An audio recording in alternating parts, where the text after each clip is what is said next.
Boa noite. Desculpem aí pelo atraso, começamos aí muito tempo depois, mas finalmente estamos começando então o nosso debate. Meu nome é Natália, era da antiga diretoria da pós-graduação, da Associação dos Pós-Graduandos. A gente começou a organizar esse debate, na verdade, em maio. Toda a desorganização agora inicial não parece, né? Mas a gente começou a organizar o debate em maio e por causa da greve ele acabou sendo adiado. A nossa ideia original, inclusive, era fazer um seminário em 3 mesas. A gente estava até tentando ver se a gente não conseguia, inclusive, fazer algum certificado de participação para fazer aí um seminário de continuidade de debate sobre o assunto. Infelizmente, quando a greve estourou, a gente teve o problema de conseguir manter o local que estava reservado. A gente acabou adiando o debate e agora estamos aí, hoje, finalmente iniciando o nosso debate, nossa discussão sobre o assunto, que eu espero que seja só o começo de uma discussão muito importante. Eu vou apresentar rapidamente aqui as pessoas da mesa. Meu nome é Natália, como eu já disse. Aqui é a Yasmin Busdoso. O Bruno Carvalho, o professor Américo Kerr e o Luciano Pereira. A minha fala inicial vai ser uma fala mais curta. O meu objetivo é mais apresentar os resultados de um questionário que a gente aplicou aqui na USP. Esse questionário foi um questionário aí bastante modesto, de discussão sobre o tema. A ideia era que a gente começar a acumular um pouco de informações sobre o assunto e começar um pouco a destrinchar, descobrir a respeito das realidades dos pós-graduandos em diferentes áreas aqui da USP. E ao mesmo tempo que a gente queria fazer, já que era uma ideia meio exploratória, a gente queria fazer um questionário aberto, com respostas para as pessoas dissertarem livremente, a gente também tinha um limite de como conseguir analisar depois os resultados desse questionário, né? Então, a nossa opção foi por fazer um questionário aberto, pequeno, e tentar conseguir que RDs, representantes discentes de diferentes áreas aí da ciência, respondessem esse questionário, para começar a ter uma ideia de como que estão as condições de pesquisa e de trabalho do pós-graduando. O resultado foi que a gente entrou em contato com diferentes representantes discentes, a maioria deles, de fato, responderam ao nosso questionário. E a gente teve 12 representantes discentes que responderam o questionário e muitos deles ficaram respondendo para a gente que achavam que a gente devia abrir o questionário para que ele fosse respondido por diferentes pós-graduandos. E a gente ficou naquela dúvida se fazia isso ou não, porque como que a gente já conseguia analisar tantos questionários assim. A gente acabou permitindo que outras pessoas respondessem, apesar de a gente não ficar motivando tanto que isso aconteceu. Então, o questionário que eu vou apresentar para vocês no final foi respondido por 37 pessoas, 12 são representantes discentes, os outros 25 eram pós-graduandos em geral. Seguindo aí a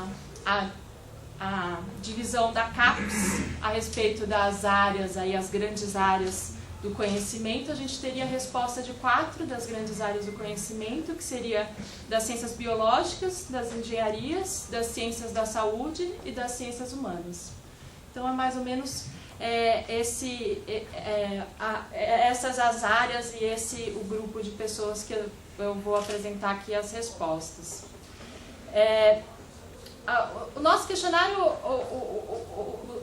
os 3 grandes motes deles, do questionário, era tentar entender, primeiro de tudo, como que o pós-graduando entende a sua própria condição de trabalho ou de pesquisa. Em segundo lugar, tentar ver como que é a realidade desse trabalho, se existem pressões que estão surgindo, como, quando, de onde elas vêm. E em terceiro lugar, quais que são as estruturas aí para realizar esse trabalho, quais são as condições para isso. Agora eu vou então já entrar mais diretamente nas perguntas do questionário e aí a gente vai conversando um pouquinho sobre isso. A primeira pergunta que abriu o questionário, ela falava assim: como você caracterizaria a atividade do pós-graduando? É um trabalho, uma pesquisa ou um curso? Como acha que essa atividade é vista socialmente? Qual o seu reconhecimento social? Responda sobre a sua área de atuação. Essa era a primeira pergunta do nosso questionário. E a resposta dessa pergunta aí está bem refletida no título que a gente deu para o nosso debate: ambiguidades da condição do pós-graduando entre estudo, pesquisa e trabalho, né? Acho que é bastante difícil conseguir dar uma resposta bastante categórica para essa pergunta: o que é uma atividade pós-graduando, é pesquisa, é trabalho, é curso. Apesar de que muitos, na verdade, responderam categoricamente, falaram é pesquisa, é trabalho. Ou então, alguns falavam é um trabalho de pesquisa. Mas é impressionante como mesmo esses que optaram por uma resposta categórica, sempre você tem dentro da resposta uma ambiguidade. Então começa falando que é pesquisa, mas aí quando vai refletir tudo sobre isso, vai aparecendo uma série de outras coisas conjuntamente na resposta, né? Então eu coloquei aqui algumas respostas que dão exemplo disso. Uma delas fala assim: é trabalho e pesquisa simultaneamente. O trabalho de um pesquisador é completamente desconhecido pelo público geral, por vezes até por alunos de graduação. Portanto, pós-graduandos são vistos como alunos de uma extensão da graduação. Um outro respondente fala assim: no meu entendimento, é algo entre pesquisa e trabalho. Não chamaria isso de curso por não ter um ciclo de disciplinas obrigatórias e acho que não deveria ter mesmo. Não acho que o governo reconheça isso como trabalho, dados os valores das bolsas. Finalmente, tenho a impressão que um doutorado é algo distante, talvez até um pouco abstrato para a maioria das pessoas. Tem uma outra que é assim: socialmente, você está fora de qualquer classificação, pois é alguém formado que se recusa a trabalhar em condições normais. E por último, uma resposta: depende do momento e da condição em que você está na pós-graduação. Reflete bem a ambiguidade essa resposta, como você vai passando por diferentes coisas. Quando não temos bolsa, geralmente no primeiro ano, cumprimos a maioria dos créditos, então assemelha-se muito a um curso. A partir do segundo ano, focamos mais exclusivamente nas atividades da pesquisa. No entanto, quando somos bolsistas, desde o início sentimos as atividades da pós mais como um trabalho. O reconhecimento social de nossa atividade só vem depois que concluímos a pós, em função do título adquirido. Vemos poucos reconhecimentos durante o período da pós. Há no máximo um reconhecimento pelos demais profissionais com quem atuamos. Contudo, tanto a caracterização da pós quanto o reconhecimento variam de acordo com o tema e a área de pesquisa. Em nosso programa, a sensação de que se desenvolve é de pesquisa. Isso é mais forte do que a sensação de curso, a perspectiva de curso ou trabalho. Muito bem. A segunda pergunta do nosso questionário, que eu até escrevi no relatório que foi uma ousadia nossa essa pergunta, porque dada toda essa ambiguidade do pós-graduando, é muito difícil responder essa segunda pergunta que solicitava que o respondente descrevesse um dia normal do pós-graduando, né? Então, em meio a toda essa ambiguidade, por favor, nos conte como que é um dia normal.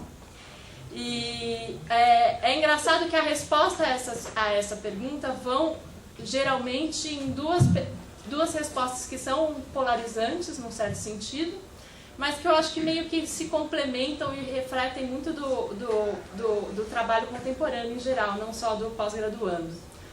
Uma primeira resposta fala de um tipo, apesar de poder parecer esquisito perguntar o que é normal, ela fala, na verdade, de um tipo de trabalho que é bastante entediante e monótono. Então, só para dar 2 exemplos, tem aqui um, por exemplo, que fala: resume-se basicamente a ficar sentado o dia todo, ou lendo, ou escrevendo, ou fazendo experimentos durante 6 a 10 horas por dia. Um outro fala: 10 a 12 horas de trabalho, sendo 8 no laboratório. Bom, é um trabalho monótono e repetitivo. E a gente tem um segundo grupo de respostas a essa questão, que reflete bem aí essa ambiguidade, as descontinuidades que a gente tem no trabalho do pós-graduando, né? Eu selecionei só um exemplo desse, mas que é bastante interessante. Fala assim: difícil responder o que seria um dia normal na pós, pois a norma passa a ser não ter uma rotina fixa. Perdemos muito da regularidade das atividades diárias mais corriqueiras, como hora de almoço, de jantar, etc. Sentimos que estamos em dedicação 24 horas por dia para a pós. Isso, aliás, é o que eu mais detesto. Mas voltando. Isso traz vantagens e desvantagens. Pois, por um lado, podemos escolher como e onde vamos fazer nossas atividades de acordo com nossos interesses. Por outro lado, porém, a falta de regularidade ou rotina nos atrapalha com relação à interação com os outros, principalmente com os amigos, pois raramente conseguimos conciliar horários para encontrá-los.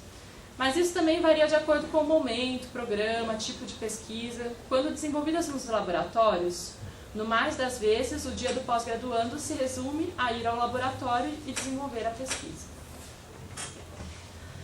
Muito bem. Daí, eu pularia direto, justamente para tentar entender um pouco quais são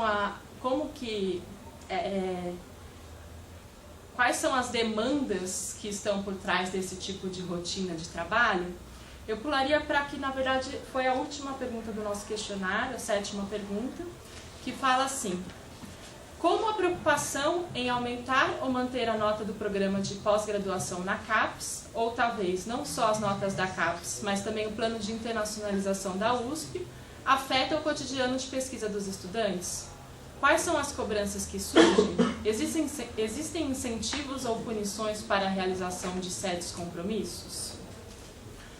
Aqui a gente teve basicamente 3 tipos de coisas que apareceram.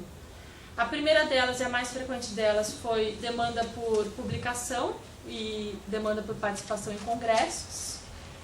Inclusive tem muitos pós-graduandos que relatam mesmo demandas muito explícitas e quantitativas. Então tem que publicar 2 artigos por ano, ou tem que publicar um artigo antes de conseguir qualificar, para você conseguir qualificar, ou tem que ir a não sei quantos congressos por ano, etc. Tem alguns que são muito explícitos, tem outros que falam só, não, demanda por publicar artigo, ir para congresso, de preferência congresso nacional ou internacional, etc. Uma segunda demanda que aparece muito frequente é, na verdade, para você conseguir defender o mestrado ou o doutorado no tempo mais curto possível. E muitos falam que essa demanda está se tornando aí cada vez mais forte no programa. A gente tem mais de um aluno. Eu não me dediquei tanto a fazer essa análise quantitativa, como vocês estão percebendo, porque o questionário que eu estou trabalhando não é representativo da USP, então não faz tanto sentido. Mas a gente tem mais de um, pelo que eu lembro, uns 2, 3, que falam aí da situação do aluno especial, para tentar lidar com essa demanda por conseguir defender no prazo mais curto possível, né? Como a gente tem que apresentar para a CAPES que se defende no espaço mais curto possível, o resultado é que você primeiro coloca o pós-graduando como aluno especial e depois de 1 ou 2 semestres ele vira aí de fato um mestrando ou um doutorando. Mas isso significa que ele inicia a pesquisa deles sem bolsa, que ele inicia a pesquisa dele sem BUSP, que ele inicia a pesquisa dele sem bandejão, e aí a gente vai aí cada vez mais precarizando condições de trabalho que já não são aí das mais fáceis. Outra coisa, algumas coisas que eles comentam aqui, por exemplo, principalmente o pessoal de laboratório, quanto que para você conseguir realizar uma pesquisa num prazo muito curto, obrigatoriamente você acaba entrando dentro de uma pesquisa maior e só dando continuidade a uma determinada linha, porque para você conseguir inovar você precisaria de um prazo mais longo aí de pós-graduação. E teve também 2 casos de programas que demandam presença em palestras que são ministradas por professores estrangeiros.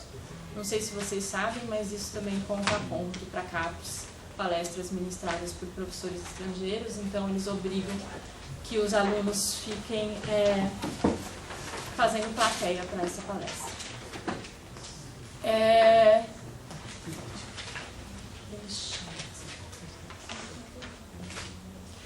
Uma última coisa que eu anotei aqui é que, na realidade, a gente não...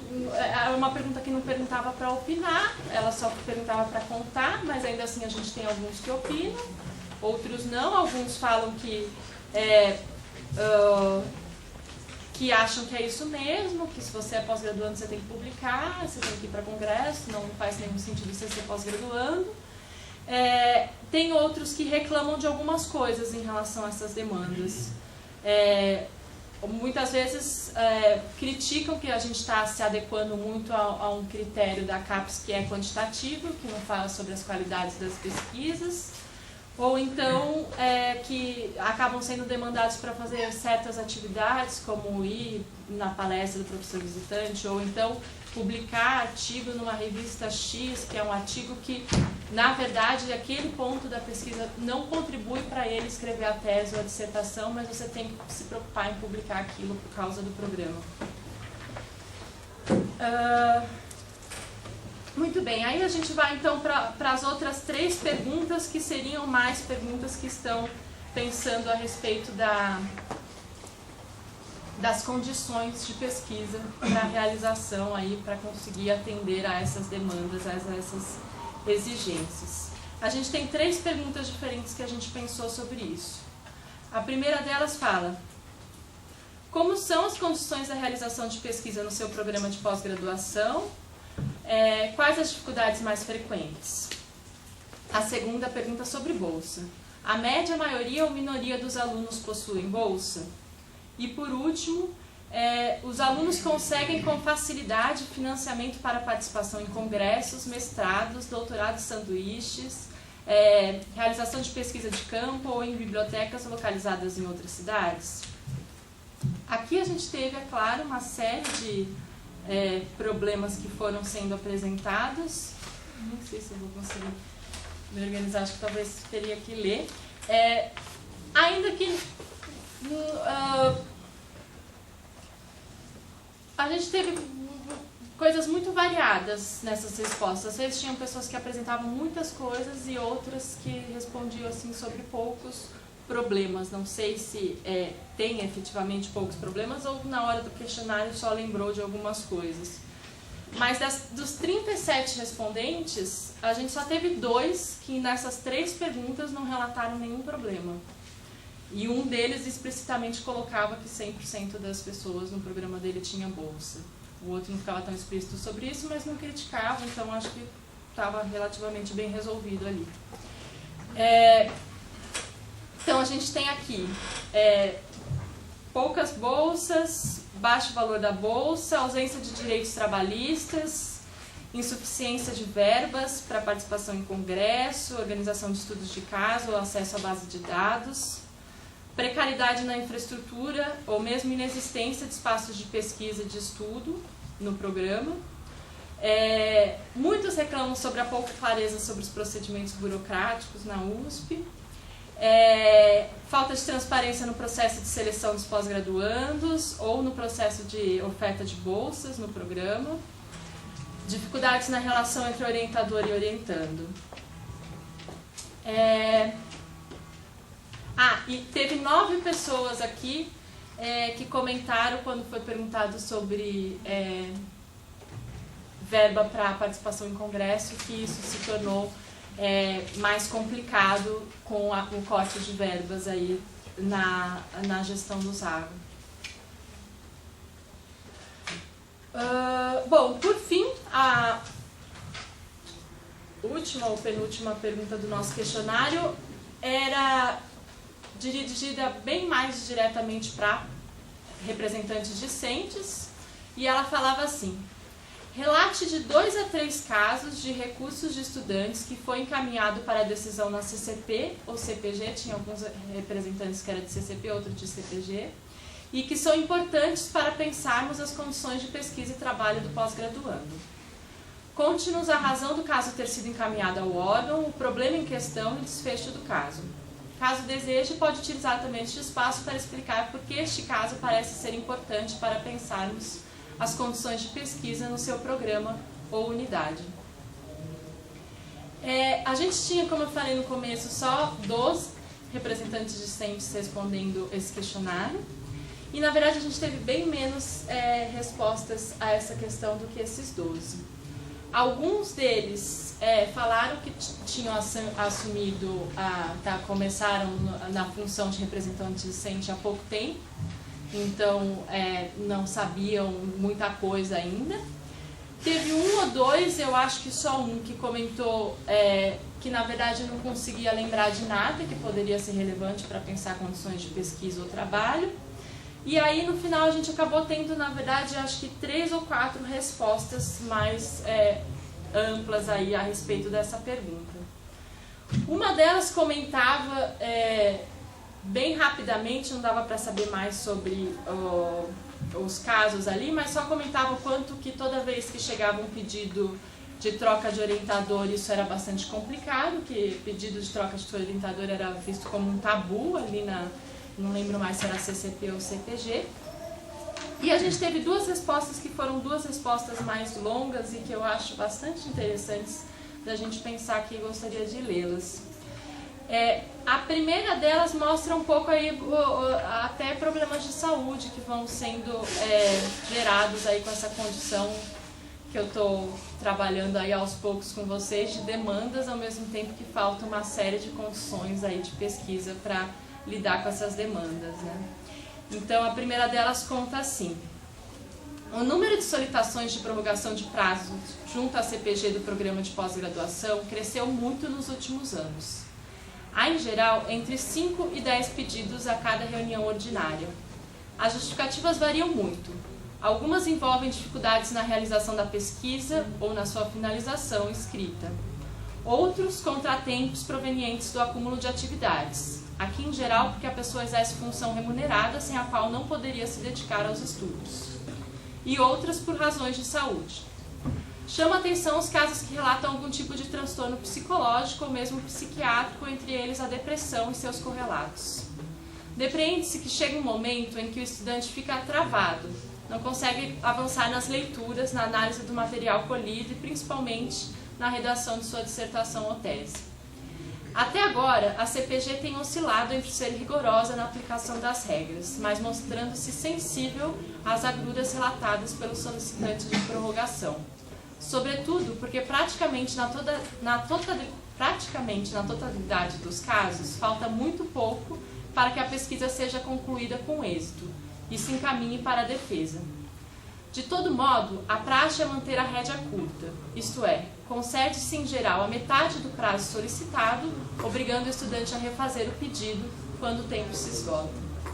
A gente tem aí essa dúvida entre aceitar ou não, então vamos manter pela metade do prazo e tentar chegar num meio termo entre a rigorosidade e entender a situação ali do pós-graduando. A outra, ela revela aí um problema que, inclusive, a ideia é que a gente continuar esse debate, a ideia do comando de greve da pós é que a gente conseguisse fazer um debate daqui 2 semanas sobre essa questão, trabalhando um pouco sobre a questão de gênero e assédio na pós-graduação. Que essa outra resposta revela um pouco como as condições de pesquisa e trabalho na pós, ao não estarem aí garantidas por direitos, como elas impactam mais justamente nas minorias sociais que não conseguem aí ter acesso a alguns direitos do trabalho. A resposta fala assim: os principais casos que surgem em nossa unidade, dentre aqueles de problemas entre docentes e estudantes, são os casos que envolvem orientador, raramente com orientadoras, e aluna. Quando um problema entre orientadora ou orientador e aluno surge, em geral já estão esgotadas todas as possibilidades de diálogo em todas as instâncias e já há um aceite do aluno, ou seja, todas as possibilidades de impedir o desligamento são tentadas antes de levar para a comissão, no caso de um aluno. No caso de alunas, no primeiro conflito, as comissões já são acionadas com pedidos de desligamento. E as críticas quanto à falta de capacidade da aluna são mais enfatizadas nos pedidos. Em um caso, uma aluna alegou que o orientador tinha problemas pessoais com ela e seu trabalho foi revisado por outro pesquisador da área. Esse outro pesquisador era professor aposentado e colaborador ativo do programa, que o considerou de ótima qualidade. Além disso, a aluna indicou em seu diálogo com o orientador os problemas pessoais falados e o orientador se recusou de qualquer forma a aceitar a mudança de orientação dela. Quando julgado pela CPG, de forma corporativa, o parecer do professor aposentado e os diálogos da aluna foram ignorados, com a alegação de que o professor é orientador conhecido e se ele diz que não tem condição, então não tem condição. Bom, gente, esses foram os resultados que a gente teve aí desse questionário. O que eu posso dizer para vocês é que que foi um pouco da interpretação que eu fui construindo desse questionário. Aliás, eu escrevi basicamente a minha fala aqui, isso em forma de relatório, imprimi poucas cópias, mas se vocês puderem pegar aí depois uma, pelo menos levar para o programa de vocês. A partir de amanhã a gente também começa a soltar esse relatório online para divulgar de diferentes formas.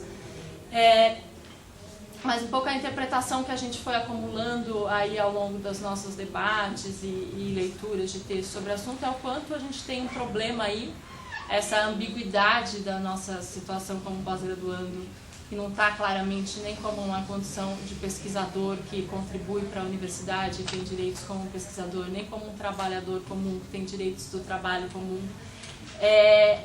contribui para a gente ter uma situação aí que a gente vive atualmente, em que a gente tem uma série de pressões que estão cada vez mais aumentando sobre os pós-graduandos, ao mesmo tempo que a gente não tem aí o reconhecimento dos nossos direitos e a gente não tem aí uma base aí para conseguir realizar essa pesquisa ou trabalho de pesquisa.